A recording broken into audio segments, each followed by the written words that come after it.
Welcome into Heating Up, episode 7. Ed, Riley, Drew, Cody here, everybody here, 5-man show. We're recording this on Monday, December 20th, and we're a couple days after Auburn's comeback win in St. Louis, and a couple days after the in-state showdown, Alabama and Jacksonville State on Fox Sports 102.9. I was tuning in there for a minute. I thought the upset was going to happen, but not quite. But let's kind of jump into just where we've been from the last week, because I feel like a lot of stuff has happened. I was talking to you guys earlier pre-show, and we were talking about like last episode, Alabama's coming off the big Houston win. They were top 10 in the country in AP. They were number 11 in net. Auburn was coming off the Nebraska win in State Farm Arena. They were 13th in AP and 12 in net. Now, I mean, Alabama's still 10, right, in the AP rankings? Yeah. So Alabama's still 10. Auburn's up a little bit to number 12. In net, it's changed a little bit. Alabama at 24 and Auburn at 9. So just kind of big picture, Riley, let's start with you a little bit. What do you think kind of a week ago, talking about Alabama coming off that Houston game, and then now, what are some differences you see, positive, negative, anything to be worried about? No, I think going forward, that Houston game, you could tell it kind of drained a lot of their energy. It was tough, tough battle. Defensively, offensively, they were physical. And give Memphis credit first off. I think they came out ready to play. I think the gym holds 18,000 FedEx Forum. I think they had about 15 or 16,000, so it was almost a sellout. And they were enthusiastic. I mean, they were from the tip. You could tell they were locked in. I haven't watched a lot of Memphis this year, but I know they're really talented. Got the Bates kid, and then Duran kid inside is 6'10", 250, that's really active and gets offensive rebounds and dunks everything around the rim. He played really well. I think the big thing Alabama struggled with against Memphis was keeping the guards out of the paint. Too many straight line drives, and then once the big stepped up, it was just a lob to the big man from Memphis. So that really hurt them that game. You could tell their legs were kind of, I don't know, they looked kind of slow. They were a step slow a whole game, defensively, offensively, transition. But credit Memphis. I mean, they played their best game of the year, I thought. And then moving forward to the JSU game, it was kind of one of those games, you know how it goes. You come off a Memphis game, and then you show down with a smaller school that's in the OVC. And JSU, I mean, credit them. They played really good, played really tough, had a bunch of key baskets late. But Alabama just looked, until the last 8 minutes, they're like, all right, we got to get it in gear, because you don't want it to be a one-possession game, the last minute of the game. So I thought they closed the game well, but they didn't play. They played sloppy, turnovers. Keon Ellis was really bright. He had a good game. But Jane Shackelford's first game in his career that he did not score. So that was kind of the side of Alabama that you want to see him get going, because they got Davidson tomorrow night, and Davidson's a good mid-major. So moving forward, I think there's some spots to work on. Obviously, Memphis exposed some of that, and I know Nate will have them ready for tomorrow. Drew, let's stay on that. What do you think might have been exposed, or was there anything in particular that you thought gave Alabama trouble, maybe in both games or earlier in the year, and you saw it kind of creep back again, or was it something totally different this week? Anything kind of jump out to you? What was kind of that point? Against Houston, when you play really good defensive teams that know what they're doing and coaches know how to scout good offensive teams, they'll find stuff that, take away your strengths and highlight your weaknesses. And Coach Sampson in Houston did that. However, I don't really think that was the case with Memphis, which Memphis is a really good defensive team. I don't know if they get enough credit for how good they are on that side of the ball with all the stars they have, and everyone that's kind of highlighted on the offensive side. So then they got into it, and kind of like Riley said, when you have two big wins, like a Gonzaga top 3 in the nation and Houston top 14, you can see teams kind of get a big head and play bad. You think that's happened? Well, I don't think that's the case. To me, it looked more like, they didn't have their legs under them from a tough fought game 2 nights before. Like the energy just wasn't as there, and it wasn't because they weren't trying to bring it. Just looks like they didn't have it with them. And that's kind of the biggest takeaway I have over this stretch is because, when you get down to SEC play and then the tournament, you're playing games every 2 to 3 days. So that's one thing this team's going to have to learn is, even though that was a hard fought game, we got to mentally get back and physically get back because we got a game right around the corner that we got to get prepared for. So that's kind of the biggest takeaway I took from that little stretch right there.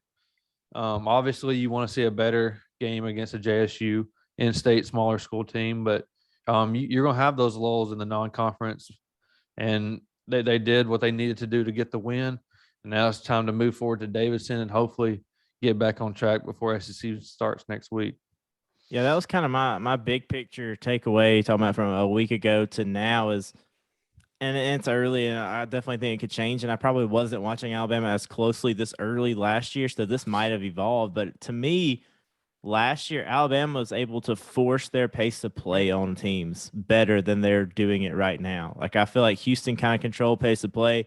Gonzaga kind of did in a way too. Alabama was just happy to play that way too.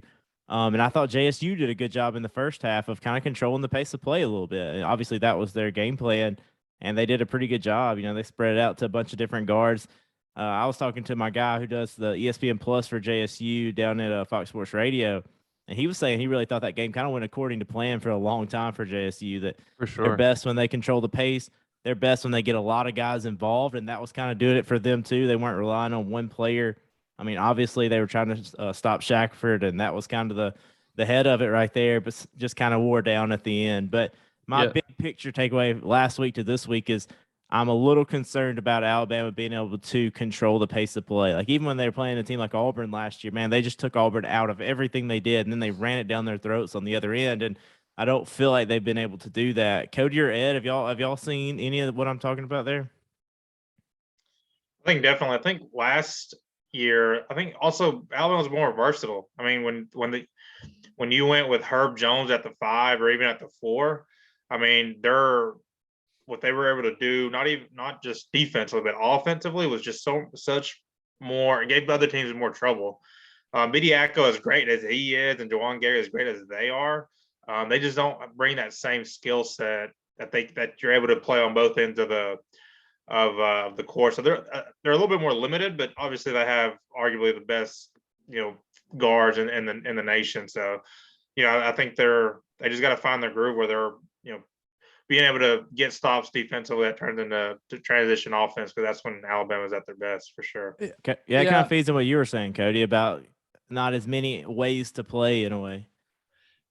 Yeah, but to be a little bit more pro Alabama, like Drew hinted at or said, that you just came off beating Gonzaga. I didn't have a chance to talk last podcast, but you just came off a win against Gonzaga and Houston. And you kind of caught Memphis in the perfect storm, and they got blue chip players. I mean, they got talent.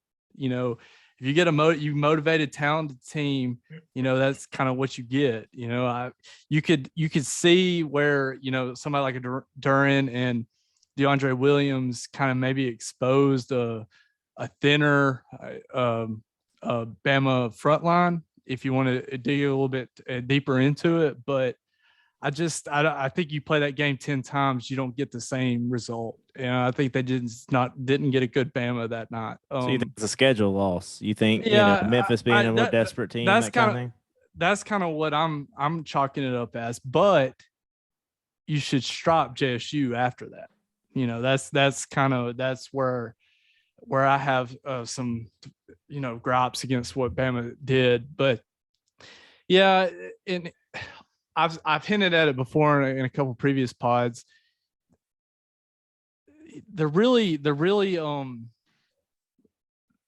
go as far as the 3 guards take them, and relying on that a little bit. Yeah. So if JD's having a bad game, or Quinterly's actually been pretty consistent, but if Shaq or JD's having a bad game, they kind of struggle a little bit. But yeah, so they're maybe a little one-dimensional, but they're still, when Bama's hitting on all cylinders, they deserve a top 10 ranking. I think the only game to go along with y'all's point, pace of play, I think obviously JSU, you can see JSU wanted to muddy up the game and keep the game Alabama in the 60s, and they did that. And they had a chance probably to about 4 or 5 minutes left in the game. But you look at Memphis, they obviously jumped all over Alabama and scored 78. But the games before that, if Alabama's scoring in the 80s, like Houston 83, 91 Gonzaga, 96 Miami, they're going to have a great shot to win. That's the pace they want to play. Obviously, when you talk about mixing it up, obviously you don't give offensive rebounds and second shots, and that kind of will muddy down the game a little bit because that limits your fast breaks. But I think any game they can score in the 80s, they got a really good shot to win. Now, having said that, they will drop Miami or Memphis in the 78. Like I said, JSU 65. So you want to see more consistency, but I think you saw last year the team didn't evolve until the SEC play. I don't remember if they had 3 or 4 losses going into SEC play, and then they came out at Tennessee first game and beat Tennessee pretty bad. So I mean, like I said, every team's going to evolve. I think Auburn's not where they are. I think Auburn's going to keep getting better. All the teams should improve, as it keeps going on. But Yeah, wasn't the Iona loss a little lower scoring, and the South Alabama win was a little bit lower scoring? Is there like a blueprint there a little bit against Alabama? That's a good question. That the blueprint what Memphis was doing to Alabama that was giving them trouble was they were funneling everything to Duran. So they would, even if the guards got beat, they're not sucking in on the 3, and they're making JQ shoot over a big guy. So that was kind of what JSU did. They were funneling everything to the rim, making him score tough twos. I feel like Iona did some of that too. Iona did that too. You look at it and they took the 3s away. Alabama against Memphis, I have it right here, shot 12 free throws. You're not going to win 8 or 12. You're not going to win many games shooting 12 free throws. I don't care who you play. But, I mean, the rebounds are kind of even. The assists are kind of even. But it all goes down to the free throw line. But I don't know. I think there is a little bit. But obviously that's kind of what, as a college player and coach, that's what you scout. Like, they're going to do this to you because we have not been doing it well. So we're going to work on it. But I think people are trying different things. I think it was going to happen at some point. I just think it's happened a little earlier to Alabama than somebody else, and that may just be schedule and playing some tough opponents and good coaching staffs and that sort of thing.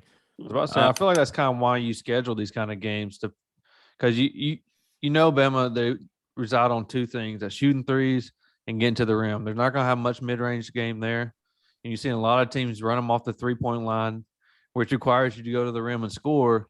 So it's kind of highlighting that as a defensive tactic the teams are using. And that's why I think it's a good thing we're playing these teams now, and teams like Houston that can expose that weakness. So come SEC play, when the LSUs, who's number 1, I think, in the net and defensive efficiency, and some of these better defensive teams, when they scout and play like that, we'll have an answer for those games. Let me stay on Alabama then. One more big picture question for anybody. Do you think there have been any player personnel weakness that has shown up at all? Is there any area where somebody's not playing as well as they need to for Alabama to get to where they want to be? I think for me and Drew talked about this, I think it was last week, and it's somebody that's not out there now. It's Rojas. Riley was mentioning earlier, KD Johnson, his craziness. Well, I think Rojas is that person for Bama. Not only that, he's physical. That's something that Alabama has lacked, is physicality, especially down low. That's a guy that's going to get down there and bang and bring some kind of grit to the team. So I'm not exactly sure when you guys expect him to get him back, but I think that's somebody, talking about playing small. Rojas can play probably that 4, that center. Maybe not ideal because I think he's 6'7", 6'6", 6'8" maybe. But I mean, that's somebody that I think will be a key piece to get it for Alabama to get back, that, kind of mesh this team back. Yeah. And to piggyback off what you just said, that to me, that's the glaring need for Alabama going forward. Gurley and that they just don't seem to fill that void as much as I would like for it to see, as far as just banging, getting dirty, making some really high energy plays. Bama's a lot of high end guard play, and that's, and Bediako floats in and out and has moments, and that's just kind of it. They need somebody to just get down in the trenches and rebound, offensive and defensive rebound. And I think he will solve a lot of the questions that we're having about Bama right now. Yeah, I mean, the biggest weakness for me out of all these last few games, and really if you've seen any of them, is rebounding. And that's kind of what Ed was touching on, was, you got Biggs and Bediako and Gurley and Gary and some of these other guys, but there's not a lot of physicality, not a lot of guys that just going to, say, that's my ball, I'm going to go get it. And I think that's where Rojas will do. You know, he tends to get out of control sometimes, and sometimes you question his decisions. But one thing he does do is, you know, he goes and gets it. And he plays hard every possession. So that'll be nice to get him back, because right now, Gurley, you saw the Houston game. He's trying to acclimate himself to the physicality. You know, Furman didn't play the same schedule that Bama's going to play this year. And so he's acclimating himself to the physicality of this level and how it's not in, not out, not just every few often games. So that's one big thing I'm looking forward to see if Rojas can bring to the table. And because once we get the rebounding woes kind of answered, I think this team can kind of take that next step and allow more transition points. And like you say, it'll control the pace of the play better and all that. Yeah, I was curious what y'all thought about that. I mean, to me, if there's one player personnel issue, it's not getting enough from Noah Gurley. What you expected to get out of him, he was really high recruited. You know, if you're not going to shoot the ball super well and you're not going to rebound at a super high level, like you got to give me one or the other. I feel like, but you know, I think that'll come back. I was just curious if y'all thought there was any glaring personnel issue, so everybody just thinks another rebounder, tough guy. You know, you're asking Jawan Gary to do a lot. Crazy guy. You need a crazy guy. The blueprint to a good team is have one crazy guy that you can let him do his crazy things every once in a while. Give you a rebound that he wasn't supposed to get. I agree. So let's kind of go big picture on Auburn a little bit. Kind of talking about last week. We're coming in here after that big blowout win against Nebraska. Since then, they blew out UNA. Then they have the tough win in St. Louis Saturday. Anybody can jump in here. What are your kind of big picture thoughts on how do you feel about the team today? And how did you feel on it like a week ago? Big picture today is this team showed that they can win doing something that they haven't done all year. And that was something with Kessler and Wendell Green playing one-on-one, you know, two-man game. And we're going to screen and roll, and we're going to make the defense pick something, and we're going to score three different ways. We're going to shoot a layup. We're going to dunk it. With the center, we're going to kick it out for a three. So it was nice to see Auburn do that. Not only do it, but do it on the road in a tight game where you're behind late. So, you know, we thought Auburn really hadn't played a true road game. We went to UCF, but even then that was kind of a neutral side. So for them to pull that off and come from behind win, you know, shows a lot about our team. So again, I think it's going to build toughness, and it's something we'll look back and appreciate that we got this W. Obviously, to me, the highlights of the game was just how Wendell just kind of took over as, hey, I'm going to run the offense. It's going to go through me. I'm going to make the right pass, the right read, the right shot in the crunch time. And he did that excellently. And Kessler, the whole game where he played defense and how he was running the rim and catching lobs from Wendell and pick and roll was just, it was awesome to see. But something that just kind of like a little niche thing that I picked up was, I'm a little biased, but how well our closing group played and how well Coach Pearl chose that closing group is, there was a lot of people out there. I know, like, we were in text threads. I was like, please put Zep out there for some defense. KD hasn't done nothing all day. And then KD hits the game winning shot for us. That's the duality of KD. So would that be an area that you think today you feel better about, that there's a closing group that your team feels good about throwing out there? Yeah. The purist of me says that we should have a closing group. We should have these best five. But also, I think that is, and this might show that it might be false going towards SEC play, but with the way we have flexibility within our roster and Bruce's knack to ride that to whoever the closing group needs to be is nice to have. That's exactly what I was going to say. It's not about that group that was out there. I don't know if y'all saw this, but Bruce is calling it the Stones group.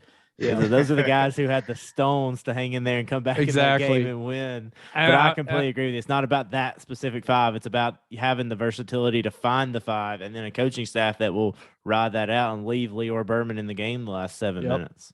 Huge shot, him and Jabari and Wendell to find those guys. Wendell's been throwing lobs up to Kessler or hitting deep threes all game, and then he's finding guys that are sitting out there on the corner threes, and it's just as picture perfect. It's how you draw it up. Either Yeah. Norris, do y'all have any thoughts on just kind of today on Auburn rather than a week ago? Anything different you see about them, feel anything differently about this team? No, I think they showed that. Just repeating what y'all guys said. I think they showed that, having a true road test, St. Louis is a good team.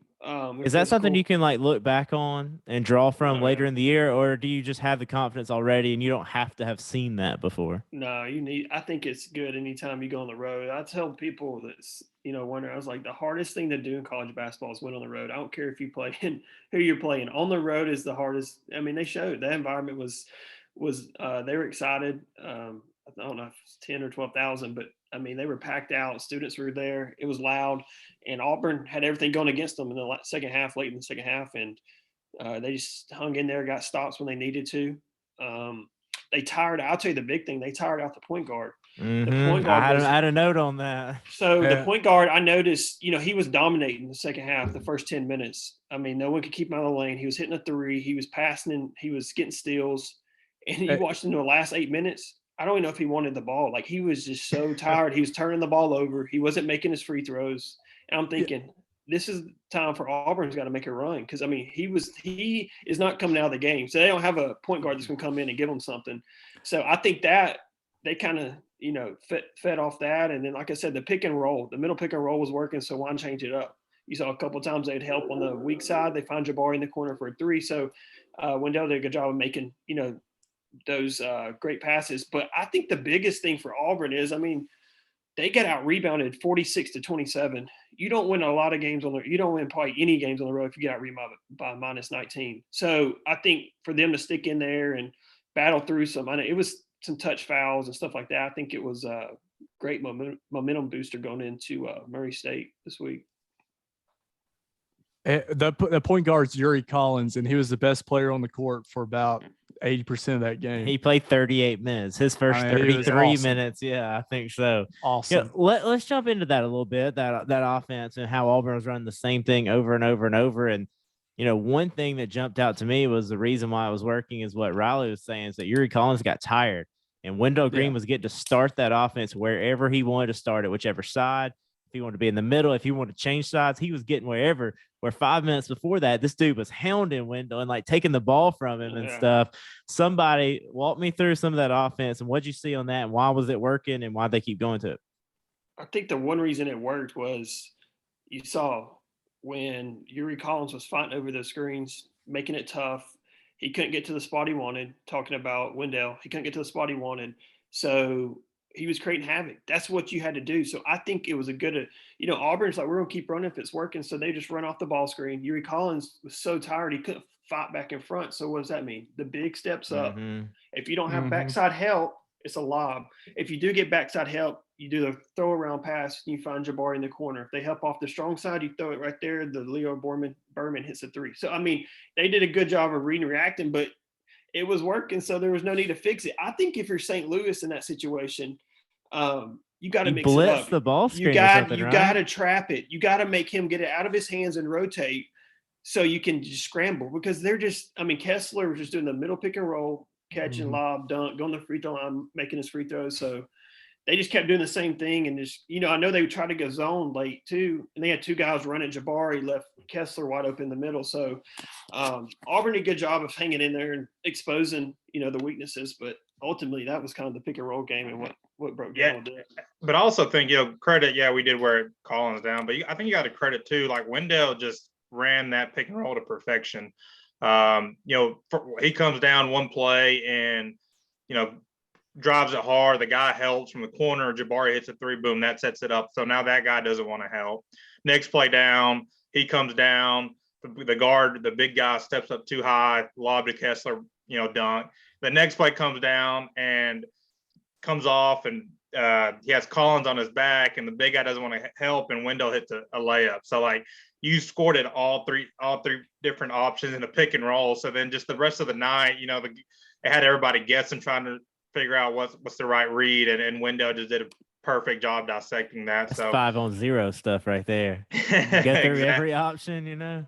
Exactly. So I mean, I think that worked to perfection. They kept on running like an action to where as Jabari was running to the corner, Kessler was coming up. So you were having that movement, and it just kept the defense going. And again, we ran that over and over again, and we just wore them down. I think talking to the Auburn guys during the St. Louis and Auburn game, I said, hey, St. Louis plays really 6, 7 guys, maybe 8.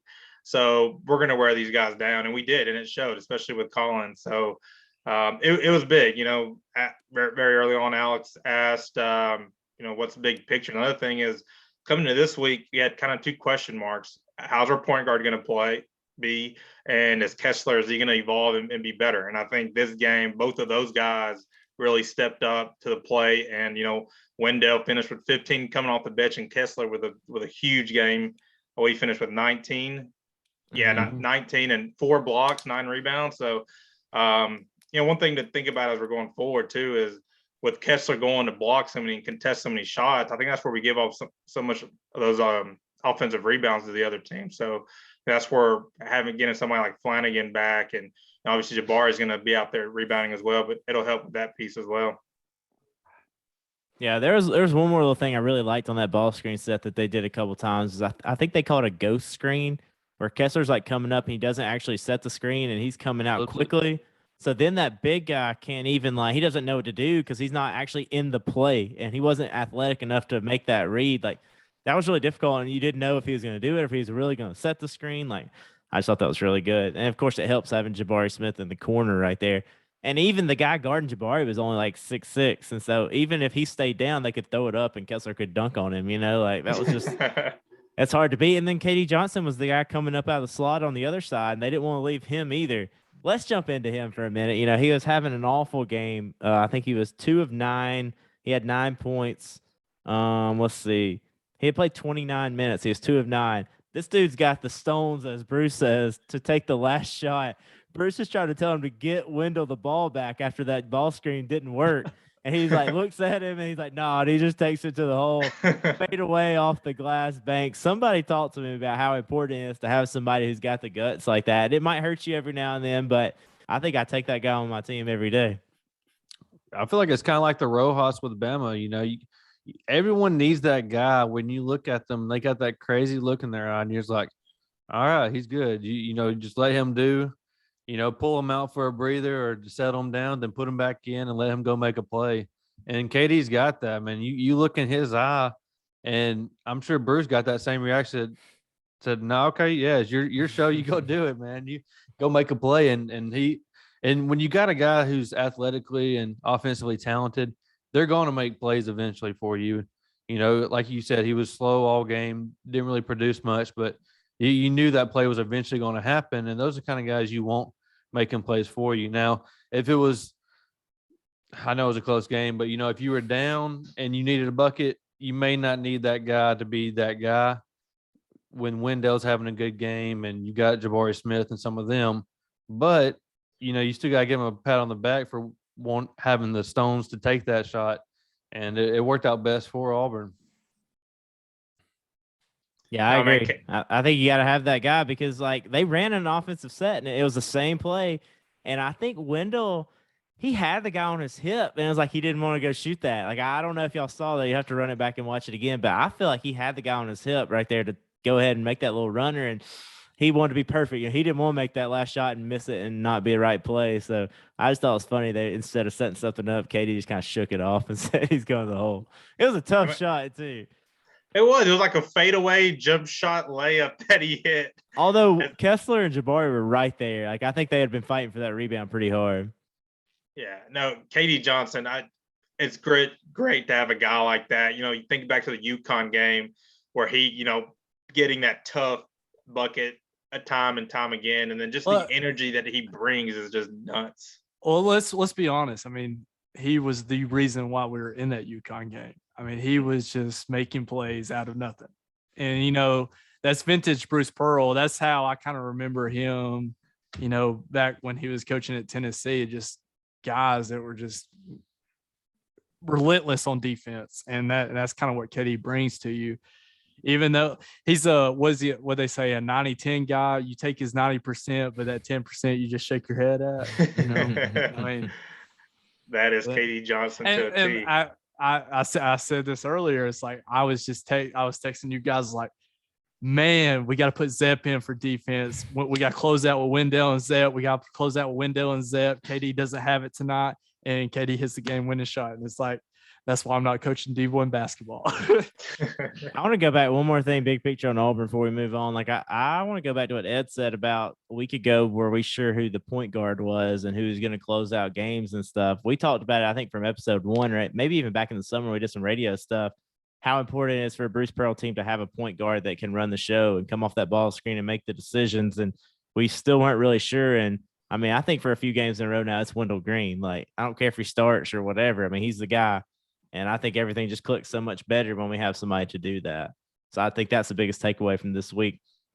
Anything else, big picture, either team? What do we got going forward? I know Auburn has Murray State on Wednesday, and I think they've got a pretty good net. I'll have to go back and look, but I think that could be a good win. Yeah. Alabama's got Davidson on Tuesday. Is that right? Yeah, and in that's a Birmingham. reschedule. Somebody tell me what happened with Alabama. Is that some COVID thing? Yeah, we're supposed to play Colorado State, Oh, that would have been a really good one too. top 25 in the nation, and they're playing they're tough. But they had COVID issues in their program, so they actually had a drop last weekend too, which led to dropping Tuesday. And luckily, Davidson picked it up. They needed a game, and super well willing coached to team. travel. That guy's been there forever. But Davidson's supposed to be pretty good too this year, right? Oh, they're I 8-2. They're really good. Yeah. It'll be a tough matchup, especially on short notice, preparing for teams like that. And I saw where, it's the CM Newton Classic or whatever, and I saw where their Twitter account shouted out Steph Curry, trying to get him to make an appearance in Birmingham, Alabama. So the that'd be game pretty is cool in if he pulled up. Birmingham. The What was game's in that? Birmingham. Yeah, it's at the new Legacy Arena. Yeah, well, let's jump to that then. Riley, you said you were looking at some pictures of that. Have you been to a game yet? You talked about going to Squadron game? No, I haven't. I've been to some people. I talked to some people that's been and just seen it, and then obviously pictures. And I drive by and see the outside. Looks like a whole new arena. I mean, my goodness, they painted it, did all glass in the front. They're trying to, like I said, they're trying to revamp it and just renovate it. I know they put the new protective stadium, UAB's football stadium, right next door. Oh, don't worry, we're coming to the Birmingham Bowl. Us Auburn fans know all about this place. The Cougars. Well, let's go ahead and kind of think of the storyline for this podcast about it, though. We're talking Alabama and Auburn basketball. Is there anything that is effective at all about building a new state, or I guess revamping the gym down in Birmingham? Could that be of any positive impact for either of the programs? Well, it holds a nostalgia for me because that was the first college basketball game I ever been to. We went we were in 9th grade, Ed, and we went to UAB, watched them play there. Yeah. And yeah, They played it at the Civic Center though. No, It was at the BJCC, which is now the Legacy Arena. Yeah. That's why I was making sure I didn't remember that wrong. But yeah, Because Bartow's not a bad little arena either. The UAB plays in. It's nice. That's not bad at all.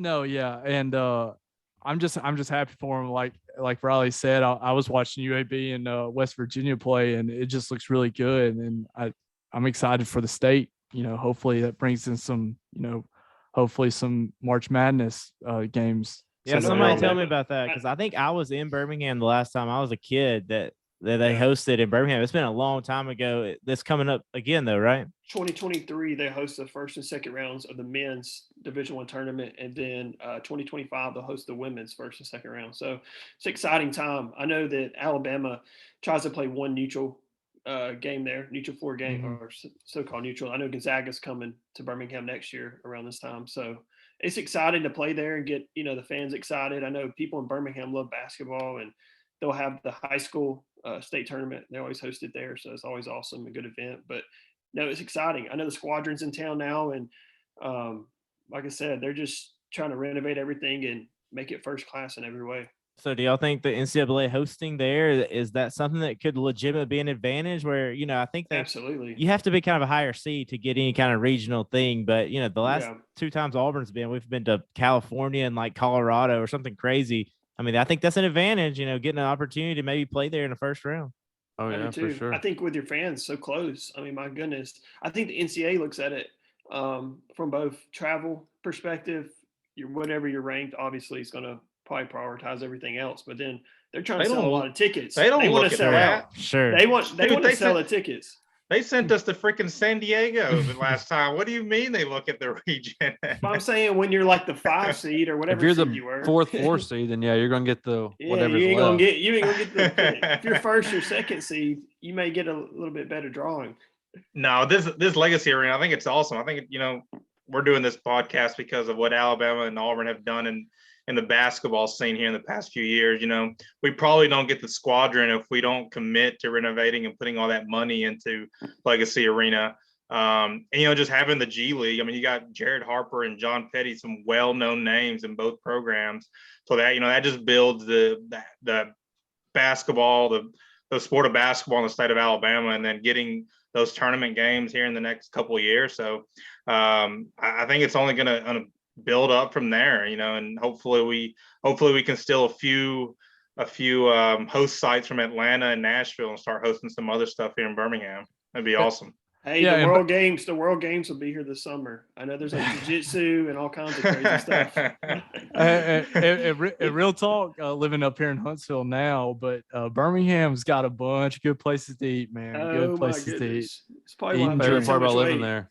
Yeah, I agree. But I agree with y'all that hopefully an NCAA tournament thing would be big. But I was just trying to think, kind of like Cody was saying about going to a game. I just think anytime we can get basketball more important. And so, like, as a kid, if there's a chance you can go to an NCAA tournament game, like, that's gonna stay with you forever. And maybe you keep playing basketball when you wouldn't have before, or something like that. I feel like just keeping on building that culture in the state of Alabama that basketball is important. I mean, look at the crowds at both places right now; it's packed. I hope the Alabama Davidson crowd's really good. Auburn's played there about once a year, every year the last few years. I thought this was actually really cool. I think it was 2 years ago, St. Louis came to Auburn and came to Birmingham to play. Mhm. And instead we went to them, and Bruce was like, we didn't really have to go to St. Louis since we had them in Birmingham here. We could have played at whatever that gym was when we went to the SEC tournament. He's like, I wanted to throw them a bone and play at their arena. So I thought that was pretty cool. Did everybody go to that SEC tournament in St. Louis? Yep. Oh, Yep. yeah, I remember it very Yeah. good. Y'all went on a Good run time. on that, right, Riley? I'm telling you, that was the year. Yeah, Alabama, we made a run. Collins the- year. Yeah, it's the That's year a buzzer Alabama- beater over A&M. Yeah, say but- it with your chest, Riley. Don't say we. Say, Guys, I was can't- on that damn team, and we I ran was a on run. the team. I can't take too much credit. I was hurt, but I was one of the first guys that almost tackled Colin when he hit that against A&M. Hell yeah. Over Yeah. the one-legged runner over Robert Williams, who's with the Celtics. So I mean, it was Weren't y'all the one seed that year too? Auburn was, and they went down the next game. Yeah, we got beat by Alabama. We had a couple injuries. It wasn't the same team. Yeah. going out And there. then why did Lou Deneen had to punk out Bruce? And Oh my gosh, I hate that guy. Ponytail. I hate forgot that was that game. Where is that dude now? Jail. I didn't talk to him. I Collecting, think he lives was in- it G.I. Joe's, Riley? Didn't you see he had a G.I. Joe obsession? I think he I lives bet in he does. He DC. looks like a G.I. Joe. Hey, Like one of those. I'm not even gonna say it. But I do think also Riley about got his tickets taken away after that, because there were Yeah, like he 12 did. Auburn fans, and we show up at the Alabama table to get in under Riley's name. We're sitting like right behind the Alabama bench, and I was wearing my neutral color. I knew Yeah, I didn't. I Yeah. didn't rock any AU. So I definitely did. Yeah, there were some 100% of y'all did. because they were looking at me like, I can't believe you're bringing these guys in with you. I said, I'm sorry. I apologize probably 20 times. To the free people. tickets, baby. Hey, And then hey, they- we're and- representing. We had like we were in row 3, and once they saw us, they're like, "No, give them the last row." Yeah. Drew said the that. back row of the Drew was the one that said that, not the Alabama people. Drew told them to do that. I just knew I was so Drew happy up. that our game ended up being a blowout, because if that was a close game and y'all were yelling, I would have felt so bad for all the Alabama fans, the family members sitting right there. Hey, Patrick Harding and Dylan Misty and all them were there. They were all there too. Was Lust Remember? there too? Yep. Yeah, maybe. I think yeah, he he was. was. Yeah, It was. yeah. I'll tell you, the worst fan of the whole group though was it like Colin Sexton's brother? Or No, something it was like that? Dazon Ingram's family. Jesus. His dad, My yeah, bad. they were Good pretty loud. Lord. Oh no, trust. I was sitting right beside him, and it was nice during the first half when we were winning. In the second half, we're getting blown out, and they let us know about What it. happened to Dazon Ingram? What is he doing now? He's overseas, or he was. Last time I checked, he was overseas. So I think he's trying to play some professional ball. There's a bunch of guys that play with us over there, and it's tough, man. It's not for everybody. It's a tough way to make a living at first, but it's good to see that some people continue. Let's talk a little SEC tournament then before we go. What are y'all's thoughts on playing like in St. Louis instead of Nashville? And I think this year's in Tampa, right? Ed, we got bad news, right? Yeah, man. I thought I was going to be in Tampa working, just going to take the week off. Everybody come down, and going to be in Dallas now. So, but still going to try to get down there, make an appearance. But man, I've only experienced Nashville once, and it was awesome just because the arena is right there. But also at the same time, and we've talked about it. We want to make it a thing where we go every year, regardless of where it's at. So it'll be cool to see a lot of different areas and a lot of different scenes. But let's go somewhere where basketball is a thing. I'm not so sure St. Louis embraced basketball, and so I don't know anything about Tampa, but I think Nashville really cares outside of country music. It's just close to Kentucky, and so that's why it's a big deal. It don't matter where. I was about to say it don't matter where the tournament is. It's going to be 90% Kentucky. I was about to say, it could be in Africa, and Kentucky fans are going to sell that thing out. I'm telling you, Nashville's the best spot. Obviously, St. Louis, they had it there 1 year, came back to Nashville. Nashville, just how they shut down the main street right there that Bridgestone's on, and then all the the fans it's just awesome. This is almost awesome atmosphere. The games sell out. I remember playing, I don't know if it's 2 or 3 years, we played Kentucky in the semifinals or quarterfinals, and it would be 5% crimson, and then the other 95 would be probably blue. Was it in Nashville the whole time you were in school? No, St. Louis. St. Louis that 1 year. Every other year was Nashville. But the thing about it is, the fans you see that from Kentucky that go to those games are not the ones that usually go to the home game. So what I've heard is, and it's obviously louder because those fans can't get tickets to the home games because they're always the season ticket holders, and they sell out every home game. So they're like, well, our only chance is to go to the away games. So Nashville, they use their vacation. They go for a week wherever it is and use their vacation. I'm telling you, it's so much louder playing in the SEC tournament than it's playing at Rupp Arena. Drew, you remember going to Atlanta and watching that Duke and Kentucky game? Oh man, I'm telling you, you get basketball people like that. That's like how many fights did we almost see just because they kept on bringing up Leitner when he hit that shot, and some dude said Coach K looked like a rat. Yeah, one Kentucky fan said those were fighting words. Yeah, well, that happened to me. That happened to me one time. I went to an ACC tournament in Atlanta, and I had a Duke shirt because I've been a Duke fan since I was a kid. And this guy, I think he had North Carolina. They weren't even playing North Carolina either. It was like Kentucky fans being there. North Carolina fans were everywhere. And he said, hey, I was like 10 years old. Hey, what part of New Jersey are you from? I was like, what? Apparently, all Duke fans are from New Jersey, and the Northeast are not really from North Carolina. The actual North Carolina people are fans of North Carolina State. So I love the SEC tournament. I mean, it's just my favorite event all year. I'd rather go to the SEC tournament than a first weekend of the NCAA. Yeah, I read a tweet. I read a post one time where they said, when you think of football SEC championship, you think of Atlanta. When you think of baseball, you think of Birmingham at the Met, and they want to see basketball, Nashville to be that hub, every year because it's centrally located and it's set up for that kind of environment with the entertainment, the nice arena, and everyone loves coming to Nashville. It's like when Vandy plays football games. Well, if you go to their football game, you're going to see 95% of the other team. Right. Everybody wants to go to Nashville. It's a great environment, and these other cities are cool, and it's cool to go visit them. But I'd like to see it in one place for sure. SEC basketball tournament, Birmingham and Alabama. Let's start the petition. They need about 4 more blocks of downtown like Nashville does. Make it a little safer. Just to reel it back in, that's kind of why we decided to do this pod, was to get people in the state of Alabama fired up, the Kentucky fans of the world or Duke fans of the world, about what we got brewing in the state as far as Alabama and Auburn is concerned. And UAB's good too. JSU's good. I mean, we got a bunch of good basketball programs to be excited about in the whole state. And, that's kind of why that's our brain, we were texting, we're like, man, there's a lot of good basketball, and we're all basketball fans. That's why we're all friends, is basketball. There's got to be more people like us, right? Yeah, there's got to be more people like us to get fired up about what we got going, we've got brewing down here in football country. we're in a good time right now for basketball in the state of Alabama, and it's awesome. Well said. I think we can wrap up there unless y'all got anything else.